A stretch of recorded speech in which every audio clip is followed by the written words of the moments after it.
다음은 은혜와 진리, 그러한 제목이 되겠습니다.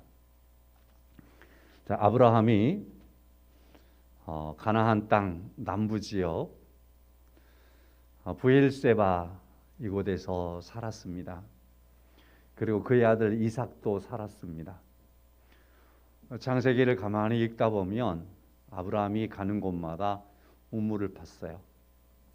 그리고 이삭도 우물을 팠습니다. 그러면 주변에 있는 많은 부족들이 아브라함에게서 이삭에게서 탈취해 가는 것이 있습니다. 그것은 바로 우물을 탈취해 가는 거지요. 그러면 아브라함이나 이삭은 그 지역을 두고서 떠나가는 겁니다. 그래서 어느 곳에 가면 그곳에 목초를 좀 발견하면 반드시 샘을 파는 겁니다. 다행스럽게 샘에서 물이 잘 나주면, 물이 많이 나면 그곳에서 오랫동안 머물러 있습니다. 머물러 있을 수 있습니다. 물이 나지 않으면 또 다른 곳에 옮겨가서 샘을 또 파야 되는 겁니다. 아브라함이나 이삭이나 족장들이 물을 구하는 게 쉽지가 않았습니다. 안정되게 샘을 파고 사는 것이 쉽지가 않았습니다. 그래서 그들은 이산을 다닐 수밖에 없지요. 그러던 어느 때에 창세기 27장에 보면 브엘세바에서 그 지역에 살고 있었던 부족, 고대 블레셋이지요. 고대 블레셋이 이삭과 더불어서 화평을 맺는 그러한 일이 있습니다. 그럴 때에 아브라함을 지켜보고 이삭을 지켜보니까 저 사람들은 하나님의 은혜의 사람들인 것이 보이는 겁니다.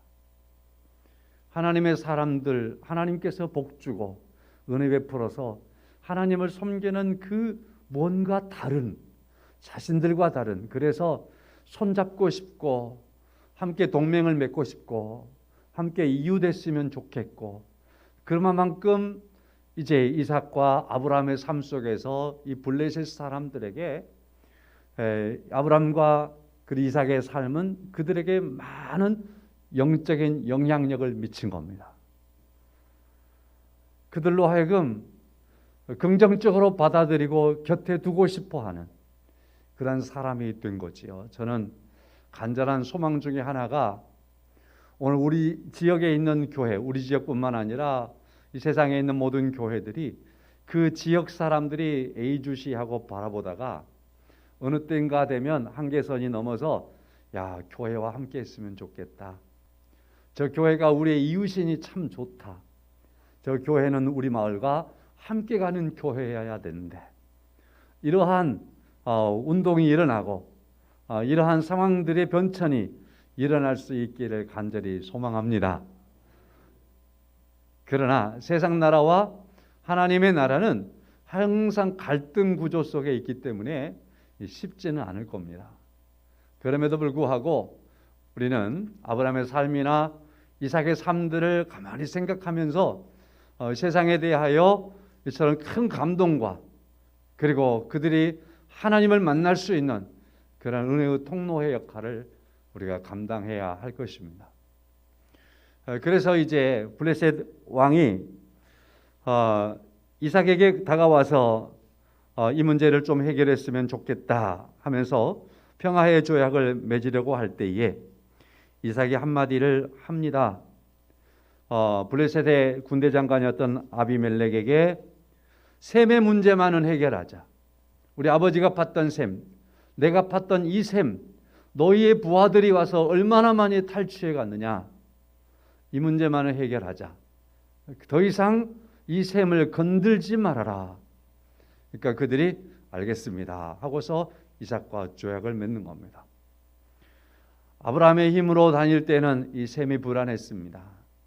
이삭도 그래서 이삭에 대한 기사가 성경에 많이 나오지는 않아요. 근데 그가 했던 것을 보면은 셈 파는 것은 성경에 나와요. 셈을 구하기 위해서, 샘물을 구하기 위해서 그렇게 힘쓰고 애를 쓰고 성가셔하지만 하나님께서 해결함으로 말미암아 이삭은 더 이상 셈 때문에 성가실 일이 사라지는 겁니다. 셈이라고 하는 건 사람이 살아가야 하는데 중심에 늘 있습니다. 우리나라도 어느 마을이든지 지금이야 상수도가 들어와서 괜찮지만 반드시 그 마을의 중심에는 샘이 있고 그리고 나서 이제 동네가 발전하는 걸 볼 수 있습니다. 고대에도 마찬가지였습니다. 샘은 그래서 생명이라고 말하는 겁니다. 물은 생명인 겁니다. 물이 있어야 살 수 있는 겁니다. 물이 불안하면 살 수 없는 겁니다. 그러므로 아브라함의 삶 속에서 물이 불안했고 이삭의 삶 속에서 물이 불안했지만 하나님께서 관여하심으로 말미암아 그들의 물이 안정될 수 있었습니다. 무엇을 상징할까요? 우리 주님께서는 나를 생수라고 말씀하십니다. 자신을 생수라고 말씀하십니다. 사람이 사람의 힘으로 사람의 노력으로 살려고 할 때는 불안하고 힘들고 누구에게 뺏겨버리기도 하고 누가 와서 그 우물을 묻어버리기도 하고 다시 뺏겨버리기도 하고 샘에 물이 안 나버리기도 하고 그럴 수 있지만 하나님께서 그 물을 관여하시면 그 물은 생수가 되는 겁니다. 예컨대 이스라엘 백성들이 광야를 지날 때에 그들이 처음에 물이 없어서 하나님을 원망하지만 하나님께서 그들에게 반석에서 물이 터져 나오게 하심으로 말미암아 모든 이스라엘 백성들은 광야에서 그 이후로 목마르지 않았습니다. 그들에게 충만한 물이 되었습니다. 그들에게 부족함이 없는 물이 됐습니다. 광야를 살아갈 때 그러므로 그 이후로 하나님께서 물을 조금 줘서 목말라 죽어가는 자는 없습니다. 하나님께서 주실 때에 충만한 줄로 믿습니다. 성도 여러분, 오늘 본문의 말씀에서 우리가 들여다보면 16절의 말씀에 우리가 다 그의 충만한 데서 받으니 은혜 위에 은혜로라. 이처럼 샘물이 충만해야 되는 것처럼 하나님께서도 우리에게 또 주시는 하나님의 은혜도 충만하게 허락하신 줄로 믿습니다. 여러분과 저에게 주어진 하나님의 은혜가 충만함을 우리가 감사하고 충만한 하나님의 은혜를 소망하면서 살아가는 겁니다. 자, 그래서 오늘 본문의 말씀에 16절에 있는 이 충만이라고 하는 말을 조금만 더 생각해 보겠습니다. 물이 충만해야 되는 것처럼 하나님의 은혜도 우리에게 충만합니다. 그러므로 반석에서 샘물이 터져 나올 때 이스라엘 백성들에게 충분하고 그들의 삶 속에서 부족함이 없었던 충만함이 있었던 것처럼 어느 날 가나 혼인잔치가 있었습니다. 이 잔치가 무르익어갈 무렵에 포도주가 떨어져 버렸습니다. 사람들이 말하는 것은 부족했습니다. 사람들은 더 많았으면 좋겠지만 그러나 이것이 떨어져 버렸습니다. 근심으로 가고 있습니다. 염려로 가고 있습니다. 이 잔치가 지금 큰일 났습니다. 우리나라와 잔치와 달리 이스라엘 백성들에게는 포도주가 떨어져 버리면 그 잔치 망하는 겁니다. 다른 것도 아니고 혼인잔치인데 말입니다. 그때 주님께서 거기에 계셨습니다. 마리아의 말에 순종했던 종들이 있습니다. 주님께서 말씀하심에 말씀대로 순종했더니 다시 그곳에 포도주가 넘쳐나기 시작했습니다. 포도주는 양적으로도 많아졌지만 질적으로도 좋아졌습니다. 그리고 사람들의 불안함을 씻었습니다. 사람들에게 기쁨이 솟아나기 시작했습니다. 이 포도주로 말미암아 만족하기 시작했습니다. 그 잔치는 더 무르익을 수 있었습니다. 그 잔치는 정말 큰 잔치가 되었습니다. 사람들이 칭찬하기 시작하는 그러한 잔치로 변하게 되었습니다. 사랑하는 성도 여러분, 이와 같이 주님께서 함께 하실 때에는 사람들에게는 부족하지만 하나님의 은혜는 우리에게 부족함이 없이 차고 넘치게 되는 것을 믿습니다. 그러므로 하나님의 특징은 우리를 향해서 충만함에 있습니다. 하나님은 우리를 향하여서 부족함이 없습니다. 이런 말씀들은 창조를 통해서 말하면 더 쉽습니다. 하나님께서 세상을 창조하십니다. 하나님께서 세상을 창조하실 때 하나님의 능력이 부족함이 없습니다. 하나님께서 원하시는 바대로 모든 것을 창조하십니다. 그리고 하나님께서 창조하신 것에 대하여 스스로 만족하십니다. 저는 이것이 참 놀라운 하나님의 능력이라고 늘 생각합니다. 저는요, 책을 읽을 때 해도 늘 엉뚱한 생각도 많이 하고 놓쳐버리기도 많이 하고 그래서 부족함이 없다는 걸 느끼는 거지요. 여러분, 강단에 서기 위해서 많은 고민을 해봅니다마는 고민을 하면서도 원고를 보고 또 보면서도 강단에 서는 순간까지도 늘 부족한 것밖에 없어요. 내 스스로 만족할 수가 없는 거예요. 아, 이거 됐다. 이렇게 생각할 수가 없는, 그 불안한 겁니다.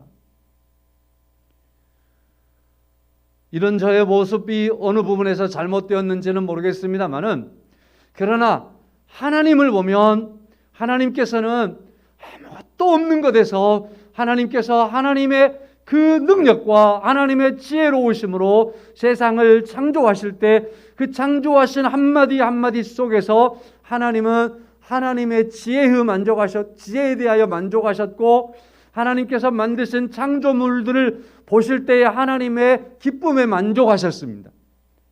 하나님의 공의에 만족하셨습니다. 사람들이 망쳐나서 사람들이 불만하는 거지 온 세상에 창조하신 하나님의 창조하심 안에는 하나님의 충만함이 거기에 있습니다. 늘 여러분과 제가 이 봄에 이 아름다운 계절에 마음껏 여행하기는 좀 어렵지만 그래도 우리가 이곳저곳 조금씩 다니면서 솟아나는 싹도 보고 꽃도 핀 것을 보고 그리고 내가 키운 꽃들이 일어나서 꽃을 내는 걸 보고 그러면서 거기에 하나님께서 아직도 모든 생명들을 관여하시고 거기에 하나님이 자기의 충만함을 심어 놓아서 그것들이 자라나기도 하고 아름다움으로 펴는 것을 보고 하나님께 영광을 돌리는 그러한 계절이 될 수 있기를 주의 이름으로 축원합니다. 우리들은 이와 같이 성경을 보면서 거기서 아멘 아멘만이 은혜가 아니고 이 말씀들이 우리 삶 속에서 하나님의 말씀이 일어나는 것을 하나님께서 역사하시고 살아계신 것을 우리가 보게 하셔서 그것들을 통해서 우리가 하나님의 살아계심 안에 그 하나님 안에서 하나님의 은혜를 보고 하나님께 영광을 돌릴 수 있어야 할 것입니다.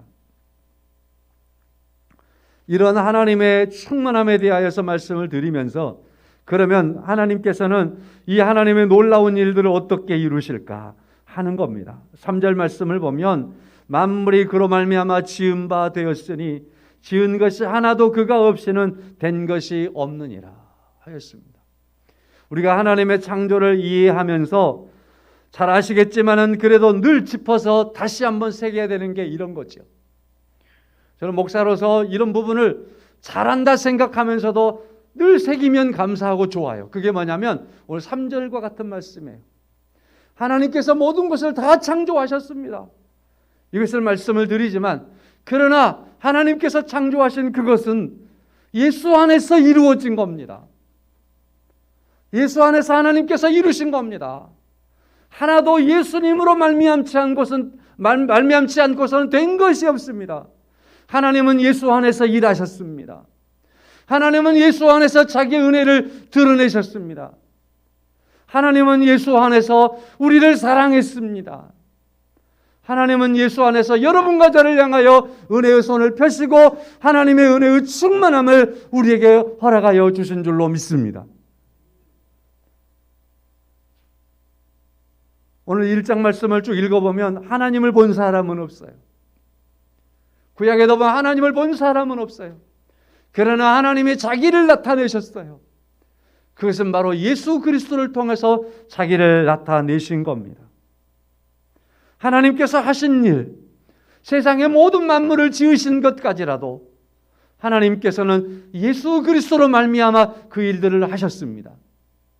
그래서 여러분과 저는요, 좀 전에 제가 싹을 보거나 꽃을 보거나 내가 기른 어떤 화초를 보거나 거기서 하나님의 살아계심과 역사하심과 능력과 충만함을 보십시오라고 말했는데 이것을 볼 수 있는 참된 지혜와 지식은 어디로부터 나오느냐면 예수 그리스도를 믿음으로부터 나오는 겁니다. 예수 그리스도를 만나지 못하면 참된 하나님의 창조가 이해가 될 수 없고 예수 그리스도를 만나지 못하면 자연 계시 속에서 나타난 하나님의 능력을 만날 수 없고 이해할 수 없고, 그래서 하나님께 영광을 돌릴 수 없고 하나님의 은혜를 볼 수가 없습니다. 하나님께서는 그러나 예수 그리스도를 통해서 여러분 가족에게 다가오시고 자신을 오픈하셨습니다. 그래서 이 부활의 계절에 주님께서 나를 위해서 십자가에 죽으시고 부활하신 그 주님께서 나와 별개의 곳에 계시지 않고 그 주님께서 내 안에 오셔서 나로 하여금 하나님을 보게 하고 하나님을 이해케 하고 하나님께서 이루신 놀라운 역사를 참여케 하고 그 하나님의 은혜를 인하여 살아가게 하시는 그 부활의 주님께서 오늘도 여러분과 저와 함께 하심을 믿고 믿음으로 살아가는 여러분과 제가 될 수 있기를 다시 한번 주의 이름으로 간절히 소망합니다. 다시 본문으로 와서 16절의 말씀에 보니까 우리가 다 그의 충만한 데서 받으니 은혜 위에 은혜로라 하였습니다. 하나님의 특징은 은혜입니다. 하나님은 우리에게 은혜로 다가오십니다. 고린도 후서 6장 2절입니다. 이르시되 내가 은혜 베풀 때에 너에게 듣고 구원의 날에 너를 도왔다 하였으니 보라 지금은 은혜 받을 만한 때요 보라 지금은 구원의 날이로다. 내가 은혜 베풀 때에 너에게 듣고 구원의 날에 너를 도왔다. 주님께서 은혜 베풀 때 우리에게 구원의 날에 주님께서 우리를 도우셨다. 그리고 지금은 예수 그리스도 안에서 은혜를 받을 만한 때요 지금은 구원의 날이라. 하나님께서 우리에게 하시고자 하는 그 모든 것이 다 예수 그리스도를 통하여 그리스도 안에서 주어진 것이었습니다. 그러므로 이 고린도후서 6장 2절을 통하여 오늘 16절의 말씀을 이해하면 이렇게 이해가 가능할 것입니다. 하나님의 은혜는 멈추지 않고 계속됩니다. 하나님의 은혜는 오늘 또 우리에게 계속해서 베풀어집니다. 그리고 이 은혜 위에 은혜라고 하는 이 말은 지금은 예수 그리스도를 통하여 주어진 그 하나님의 은혜가 계속하여서 더해지고 있습니다. 하나님의 은혜가 우리 모든 인류를 향해서 하나님의 은혜가 허락되어서 하나님의 은혜가 우리와 함께 있었지만 예수 그리스도를 통해서 주어진 은혜가 계속됩니다. 마르지 않는 은혜로 충만한 은혜로 오늘도 우리에게 예수 그리스도를 통해서 은혜 위에 은혜로 우리에게 다가오신 줄로 믿습니다. 이것을 굳이 이렇게까지 이해하면 되겠나 싶을지 모르겠지만 일반 은총 속에 살아가는 모든 사람이 있지만 그러나 그 사람들에게 은혜 위에 은혜가 되기 위해서는 예수 그리스도가 있어야 됩니다. 예수 그리스도가 아니시면 그냥 평범하게 살아가는 사람에 불과하겠지만 그 은혜를 이해할 때에 예수 그리스도 안에서 만나는 하나님의 은혜는 하나님의 그 놀라우신 하나님 자기를 하나님께서 보이시는 것이고 여러분과 저를 향하신 하나님의 그 적극적인 사랑을 거기에 드러내셨고 우리를 구원하시기까지 하시는 그런 놀라운 사랑을 예수 그리스도를 통해서 보이셨기 때문입니다. 하나님의 은혜는 오늘 우리가 은혜 받을 만한 때고 구원을 받을 만한 때 우리가 살고 있습니다. 은혜 위의 은혜는 그리스도 안에서 그리스도를 통해서 제공되는 하나님의 은혜에 대한 이야기인 것입니다. 영원토록 계속되는 하나님의 은혜인 줄로 믿습니다. 시편 52편의 말씀을 보면 사람은 거기에 다윗에 대한 다윗의 고백이 나옵니다. 다윗의 고백이 나오는데 어느 날 다윗이 사울을 피해서 도망가다가 노베에 있는 제사장에게 잠깐 피했다가 도망갔는데 그게 발각이 되어가지고 다윗을 잡으려고 했던 사울이 세상에 제사장 85명을 죽이고 그 모든 가족을 죽이고 뭐 그랬을 때 다윗이 그 충격에 헤어나지를 못하는 거죠. 이게 어떻게 된 거냔 말이에요. 어떻게 사람이 악하고 그렇게 악해져서 다른 이도 아니고 사무엘을 통해서 기름 부음을 받아 이스라엘의 왕이 된 이스라엘의 왕이 어떻게 하나님의 집에 있는 제사장을 잡아다가 85명의 제사장을 그렇게 죽이고 그것도 부족해서 제사장의 온 가족을 다 죽여버리고 그리고 그것도 부족해서 제사장이 기르고 있는 짐승 한 마리까지 다 죽여버리는 그러한 상황을 만났을 때 다윗은 너무 큰 충격을 받은 거죠. 이 다윗이 이렇게 보니까 발붙일 곳이 없는 겁니다. 이스라엘 땅에 어디 서야 할 곳이 없고 어디 숨을 길이 없는 겁니다. 다윗이 어디로 가야 할지 어디로 숨어야 될지 도무지 다윗이 솔직히 이제 우리 표현으로 멘붕이 와버린 겁니다. 이러한 다윗이 그 충격 속에 있는데 문득 그의 머릿속에 스쳐가는 게 있는 거예요. 스쳐가는 게. 그게 뭐냐면 나는 하나님의 집에 있는 감람나무다. 따라서 합시다. 하나님의 집에 있는 감람나무. 성경 표현대로 하나님의 집에 심기운 푸른 감람나무. 푸른 감람나무. 다윗의 머릿속에 스쳐가는 생각은 나는 하나님의 집에 있는 푸른 감람나무 같다. 나는 죽지 않는 감람나무다 말이죠. 살아있는 감람나무다 이 말이죠. 열매를 맺고 있는 감람나무다라고 보는 거. 하나님의 집에. 이스라엘 땅에는 숨을 곳이 없지만 어떻게 해야 될지 모르겠지만 그러나 다윗에게 스쳐가는 생각은 나는 하나님의 집에 심기운 푸른 감람나무다. 그 생각이 드는 겁니다. 그래서 하나님의 집에 심겼으니 이건 그 푸른 감람나무니 비유적이겠지요. 누가 나를 벨 수 있겠느냐? 누가 나를 뽑아버릴 수 있겠느냐? 누가 나를 죽일 수 있겠느냐? 하나님의 집에 심겼으니 거기서 계속해서 보충되는 다윗을 향해서 주어지는 그러한 양분은 이 감람나무가 100년을 살든 1000년을 살든 10년을 살든 끄떡없이 충만한 그러한 감람나무로서의 삶이 가능하다는 겁니다. 죽지 않는 곳에 있다. 누구도 손대지 못하는 곳에 있다. 이 감람나무를 말하고 있는 겁니다. 그림 떴네. 어때 띄우나 설교하면서 악만 썼는데. 감람산에 가면 이렇게 큰 감람나무가 있어요. 얼마나 큰지 제가 저거 보고 저거 예수님하고 나이 같겠다. 그 생각이 문득 들었어요.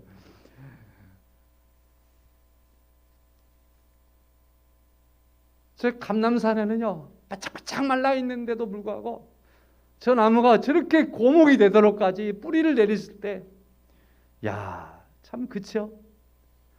그래서 뿌리를 잘 내리고 있으면 저렇게 오래 살 수 있다면, 그렇다고 한다면 우리가 하나님의 집에서 하나님께 뿌리를 내리고 있다면 이 다윗의 고백이 맞지 않겠습니까? 오늘을 살아가면서 여러분과 제가 기억합시다. 나는 하나님의 집에 푸른 감람나무 같으며 하나님의 인자하심을 영원히 의지한다. 믿으십니까? 영원히 하나님의 인자하심을 의지합니다. 성도 여러분, 그래서 다윗은 사울의 시퍼런 칼날을 두려워하지 않는 자가 될 수 있었던 겁니다. 하나님의 은혜가 자신을 향해서 풍성하기 때문에, 충만하기 때문에 하나님께서 자신에게 이미 기름을 부었지만, 이스라엘의 왕이 될 자로 기름을 부었지만 아직은 이스라엘의 왕이 되지 않았어요.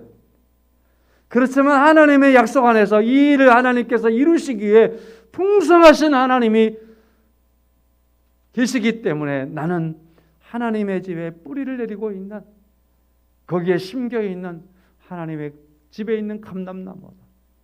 그래서 나는 푸른 감람나무가 돼. 나는 감람나무가 아까 그림 본 것처럼 저렇게 고목이 됐는데도요, 끝없이 열매가요 이제 자라고 있는 그러한 나무에게 비기지 않게, 뒤지지 않도록 열매가 주렁주렁 맺는 거예요. 전함의 특징인 것 같더라고요.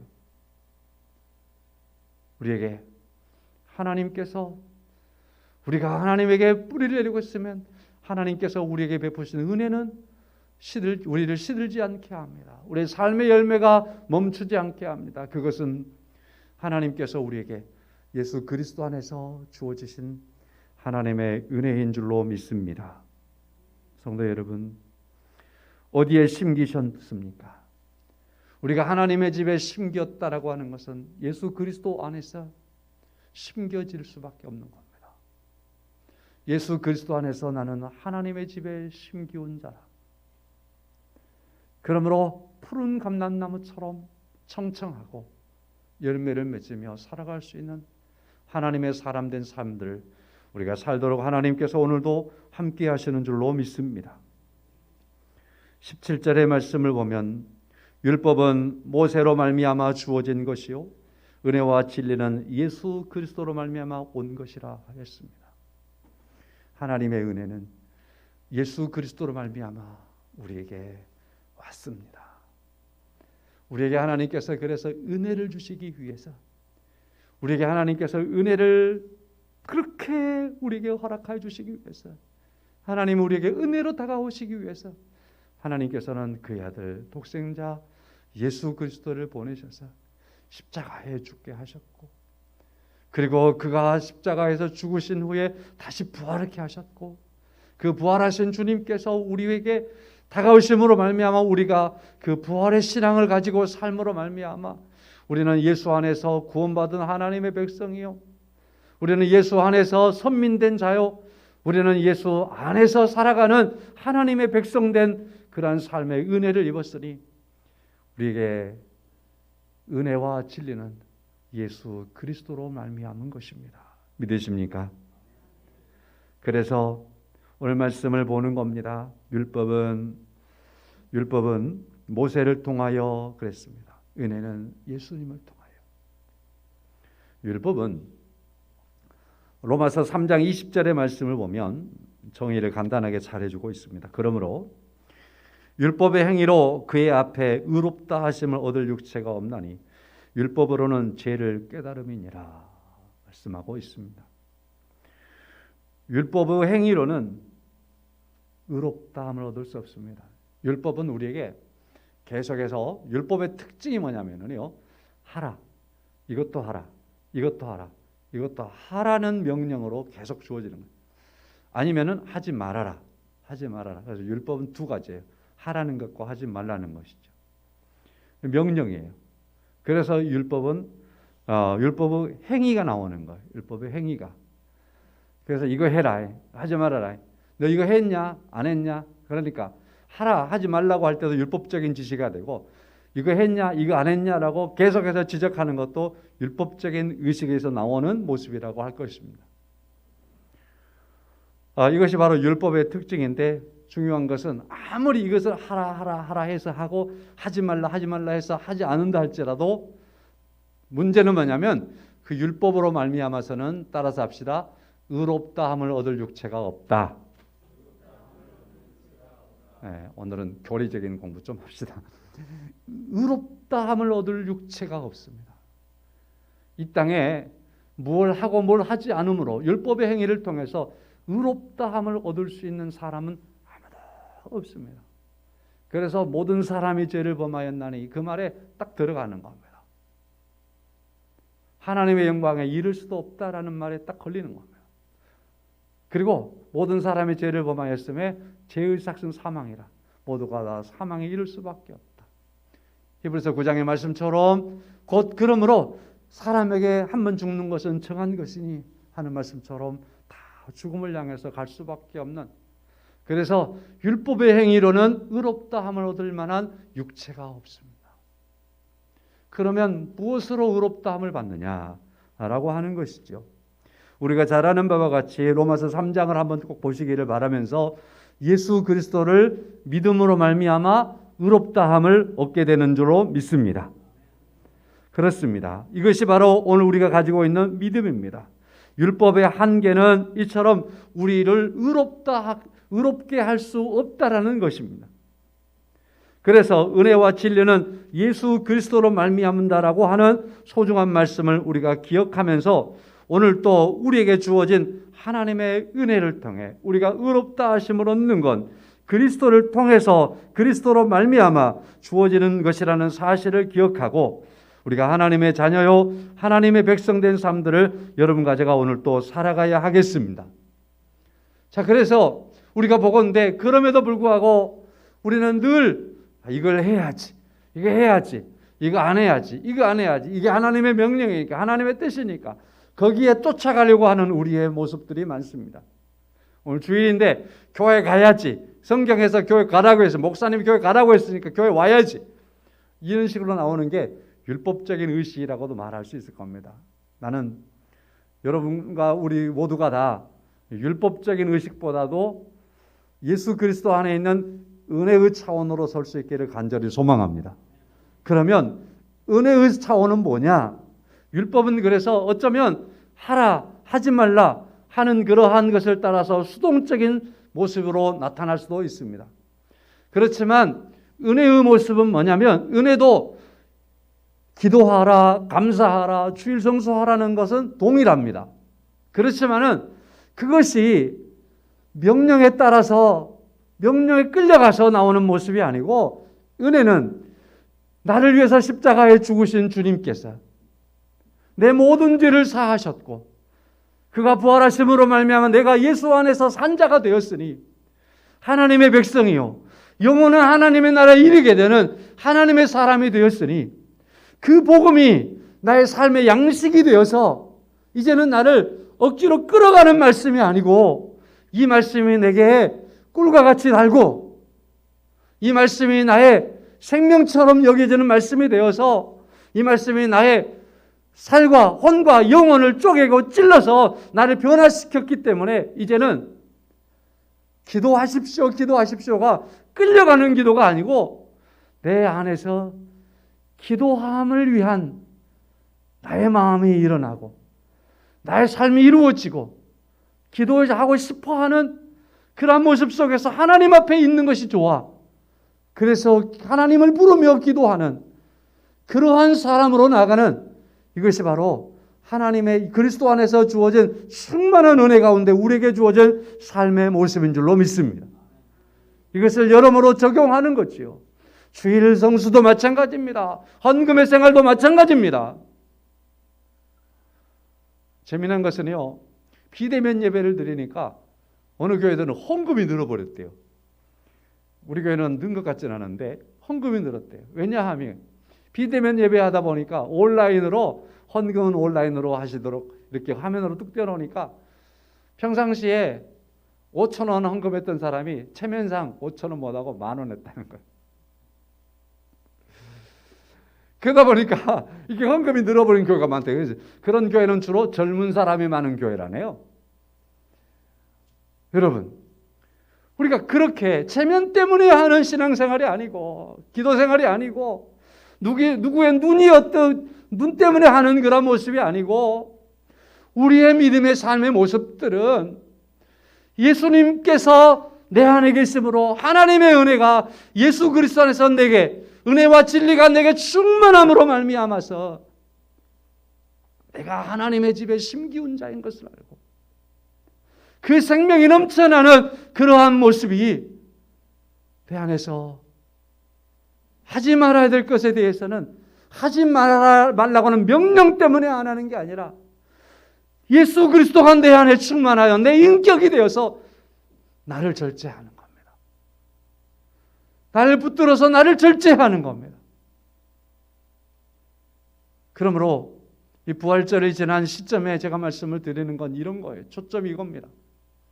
부활하신 주님이 나와 별개의 곳에 계시지 않고 내 안에서 나와 함께 하시면 내 인격을 이루고 그리스도인데 나의 삶을 이루고 나의 삶의 축이 되어서 그 주님의 역사가 충만하심이 하나님의 은혜와 하나님의 진리 안에서 살아가는 여러분과 제가 되게 하시는 풍성한 삶의 성숙함이 그리스도인의 삶이요 부활의 신앙을 가진 성도의 삶이요, 율법적인 성도의 삶이 아니라 은혜와 진리 안에 살아가는 성도의 삶인 줄로 믿습니다. 기도하겠습니다. 우리를 사랑하시는 하나님, 홀로 영광을 받으시옵소서.